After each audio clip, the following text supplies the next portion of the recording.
Caras amigas, caros amigos, estou de volta.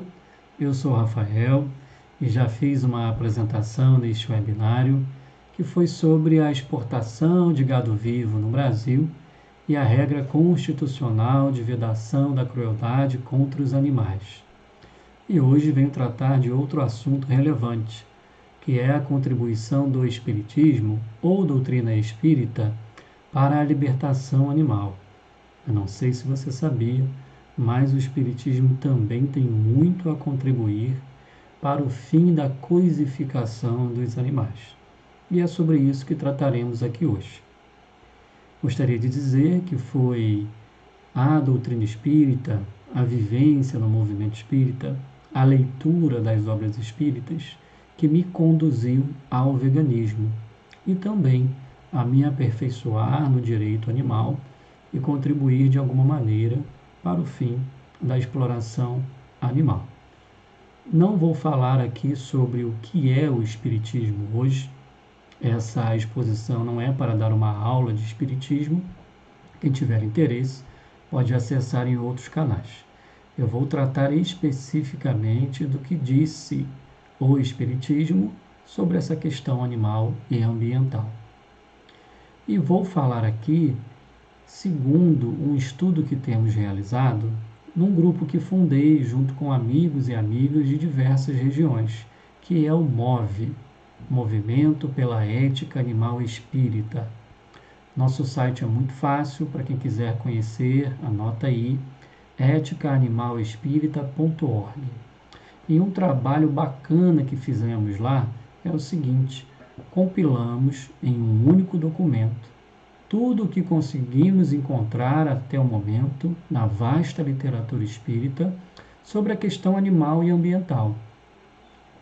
E destacamos nesse documento, que chamamos Catálogo de Referências Bibliográficas da Ética Animal Espírita, falas muito enfáticas dos espíritos sobre o que temos feito com os animais e a natureza, sobre esses desmandos, enfim, nos pedindo a preservação do meio ambiente e um respeito à dignidade dos animais não humanos. Então, quero trazer para vocês algumas dessas mensagens para que percebam que o movimento espírita é um grupo de espiritualidade que também pode contribuir e tem contribuído com a descoisificação dos nossos irmãos animais. Bom, dando início aqui à nossa conversa, gostaria primeiramente de dizer que o Espiritismo entende que a caminhada do ser espiritual na Terra, ou seja, a jornada evolutiva dos espíritos aqui na Terra, se dá passando por diversas fases, desde a fase mineral até a fase vegetal, depois até a fase animal não humana, fase animal humana, rumo à angelitude, rumo à perfeição. Resumidamente, é assim que se dá. E em cada fase dessa, o espírito vai desenvolvendo atributos, capacidades, desabrochando potencialidades. Portanto, são degraus, são fases. E o animal, na fase não humana, está ali, já com desenvolvimento de capacidades, atributos, potências, e desenvolvendo outras, para então chegar à fase de humanidade e seguir depois a sua jornada para adiante, evoluindo rumo à angelitude. Portanto, essa compreensão da evolução anímica, segundo o Espiritismo, nos demonstra que os animais não humanos são os nossos irmãos menores. Assim dizem os espíritos. São como se fossem as crianças espirituais da Terra. Portanto, os irmãos mais velhos dessas criaturas, que são aqueles da espécie humana, nós temos o dever de cuidar, de permitir vida em abundância para estes seres. Então é essa, em resumo, a evolução anímica para o Espiritismo. E falando mais especificamente da fase animal não humana, o Espiritismo ele nasce organizadamente, codificadamente, em 1857, com a publicação de O Livro dos Espíritos, organizado por Allan Kardec. E desde esse livro, ou seja, há mais de 150 anos, o Espiritismo já diz que os animais sentem, pensam, têm inteligência, têm sua linguagem, reencarnam, desencarnam, ou seja, são seres sencientes, como diz a ciência. Portanto, não são coisas, são animais, almas em evolução, rumo à fase humana e rumo à angelitude.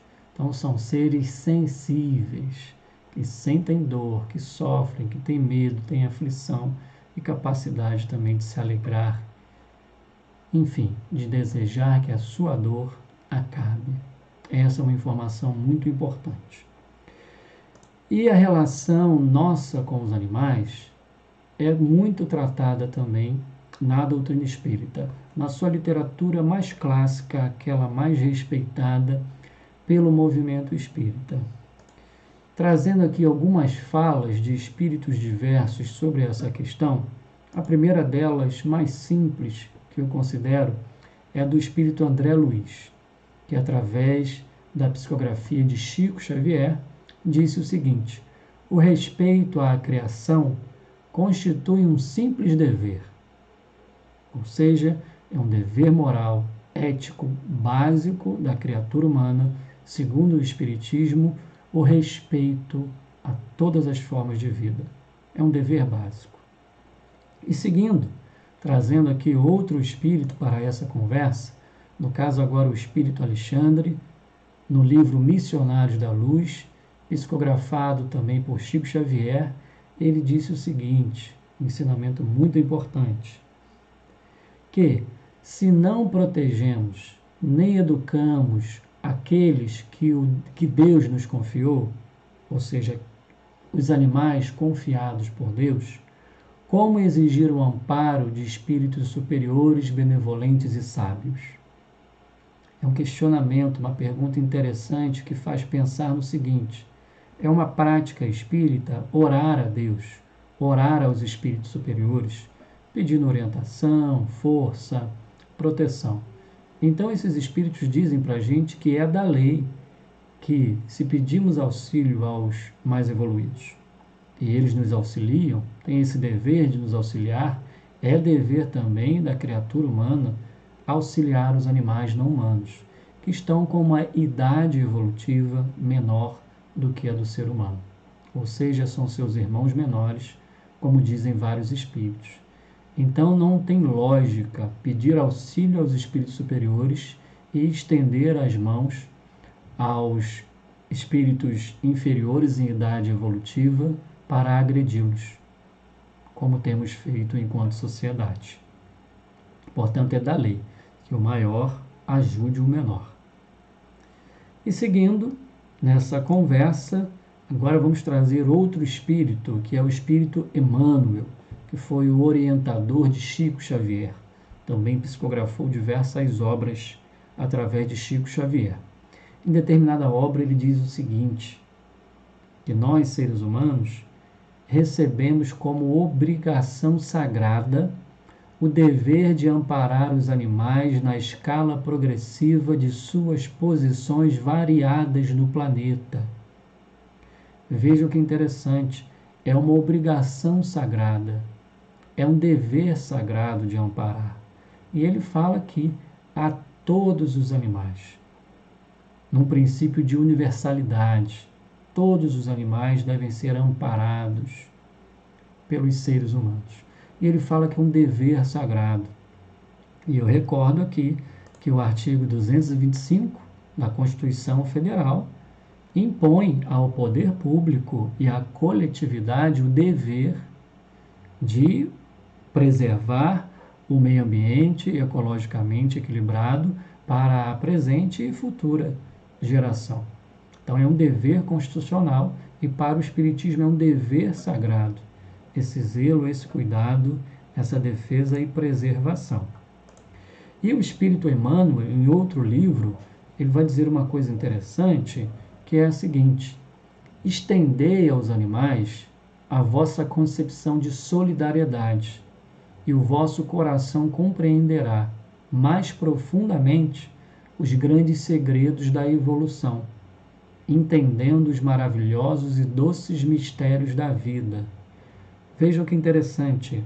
Para os espíritos, para a doutrina espírita, a caridade, a benemerência, a solidariedade não é apenas um ato de caridade para com os animais. Isso também faz parte da evolução humana, ou seja, incluir os animais nas nossas considerações morais, éticas, no nosso círculo de sensibilidade, de moralidade, não é um mero ato de caridade para o Espiritismo. É um dever, é um sagrado dever. E é o que vai permitir que os seres humanos despertem as suas capacidades, as suas potencialidades, se humanizem realmente. Como diz ele, se compreenderá mais profundamente os segredos da evolução e os doces mistérios da vida. Ou seja, desperta. É inerente à evolução humana essa solidariedade, esse senso de uma família universal, incluído aí os animais não humanos e toda a natureza. Então isso aqui é bem interessante porque destaca que não é um mero ato de caridade, é de justiça e também de desabrochar das potencialidades humanas. Um outro espírito, chamado Joana de Ângeles, psicografou diversas obras pelo médium Divaldo Pereira Franco, diz o seguinte: o indivíduo que se apiada do sofrimento do seu próximo, vegetal, animal ou humano, desejando ajudá-lo, facilmente se ilumina. Para o Espiritismo, o objetivo dos seres espirituais é se iluminar, é evoluir, é rumar à perfeição. Então ela diz que o próximo, segundo o Espiritismo, é o vegetal, é o animal, é o humano. Portanto, o animal também é o próximo. Interpretando aqui o ensinamento de Jesus, que para o Espiritismo é o governador espiritual da Terra, que cuida da evolução de todas as criaturas desse planeta, quando ele ensinou o amor ao próximo, o amor aos inimigos, o amor ao próximo aqui é interpretado pela Joana como sendo esse próximo o animal não humano também, os vegetais também, não só os seres humanos. Então, essa vivência de amor para estes seres facilmente ajuda a iluminar o ser humano, ou seja, a evoluir. E ela diz ainda que isso é resultante do processo da evolução moral. Ou seja, para o Espiritismo, a ética animal e ambiental, inclusiva aos animais e aos ecossistemas, é também um pleito. É também um pleito. Essa mensagem do Espírito Joana está no livro chamado Encontro com a Paz e a Saúde. E Joana, ela tem falas muito contundentes sobre os desmandos dos seres humanos com a natureza e com os animais. Em determinado livro chamado Garimpo de Amor, que é um livro de 2003, ela diz o seguinte: quem se compraz no enriquecimento enquanto atenta contra a natureza, não se ama nem a ninguém ama. Os onzenários, os déspotas, os devastadores da flora e destruidores da fauna perderam a direção da vida e emaranharam-se no aranzel da desmedida ambição, autodestruindo-se sempre que investem contra as manifestações sencientes que existem. Antes mesmo da declaração de Cambridge da senciência, da consciência dos animais, a benfeitora espiritual Joana de Ângeles falava da senciência. Então, olha só, esse modo de agir, devastando a flora e destruindo a fauna, ela diz, perdeu-se a direção da vida agindo assim. Então é preciso retomar a direção da vida. vivenciando uma ética animal e ambiental inclusiva a estes seres, reconhecendo a dignidade dos animais e trabalhando engajado para a libertação da exploração destes seres e também do meio ambiente.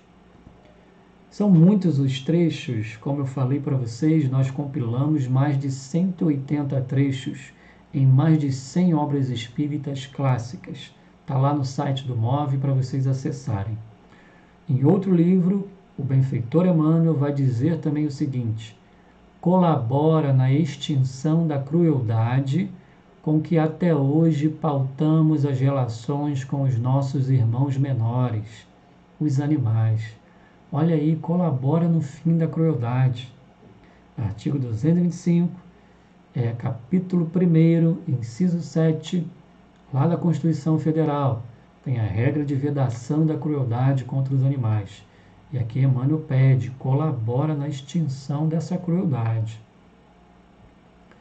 Um outro espírito chamado Alexandre, para vocês verem que são mensagens muito contundentes. De novo o Alexandre. Ele diz o seguinte: a pretexto de buscar recursos proteicos, exterminávamos frangos, carneiros, leitões e cabritos incontáveis. Ele, num diálogo aqui com o espírito André Luiz, nesse livro, ele fala para André Luiz, a pretexto de buscar a tão falada proteína, ou seja, uma desculpa, exterminava-se frangos, carneiros, diversos animais. E hoje a ciência já atestou que temos no reino vegetal, plant-based, todos os nutrientes que necessitamos à nossa subsistência, podendo suplementar aí a B12 para que tenhamos saúde, enfim, para que possamos sustentar as nossas condições físicas e intelectuais. Uma outra fala interessante, turma, essa daqui é da década de 60, num livro chamado Conduta Espírita, do espírito André Luiz, também psicografado pelo médium Chico Xavier. E vejam o que ele vai dizer, agora vai falar de pesquisas laboratoriais. O livro se chama Conduta Espírita e diz André Luiz: esquivar-se de qualquer tirania sobre a vida animal, não agindo com exigências descabidas para a satisfação de caprichos alimentares, nem com requintes condenáveis em pesquisas laboratoriais. Veja que interessante, década de 60, já denunciando, já condenando essas pesquisas laboratoriais com animais. São muitas as frases, vou ler mais umas 2 ou 3 para a gente finalizar aqui a nossa conversa. Tem uma outra aqui do espírito Aniceto, também psicografado pelo médium Chico Xavier, em uma obra onde ele dialoga com o espírito André Luiz. E olha o que ele diz sobre a alimentação. Os homens estão absolutamente mergulhados na viciação dos sentimentos e nos excessos da alimentação, despreocupados do imenso débito para com a natureza amorável e generosa. Seja um débito com a natureza, essa devastação dos animais e do meio ambiente para consumo. Como se sabe, são mais ou menos 70 bilhões de vidas animais terrestres ceifadas anualmente. E somos em torno de 7 bilhões de seres humanos, e mesmo assim, com esse tipo de hábito, não resolvemos o problema da fome no planeta. Então é uma lógica com custo ambiental, animal e humano lastimáveis. Enfim, que o Espiritismo está do lado daqueles que pleiteiam um valor intrínseco dos animais e da natureza, que pleiteiam a inclusão dos animais e ecossistemas na esfera da moralidade humana, e não está do lado daqueles que instrumentalizam as vidas, que excluem os animais e ecossistemas da esfera da moralidade. pleiteia uma ética animal, pleiteia uma ética ambiental e faz isso de maneira muito pontual. Eu gostaria até de mostrar aqui para vocês.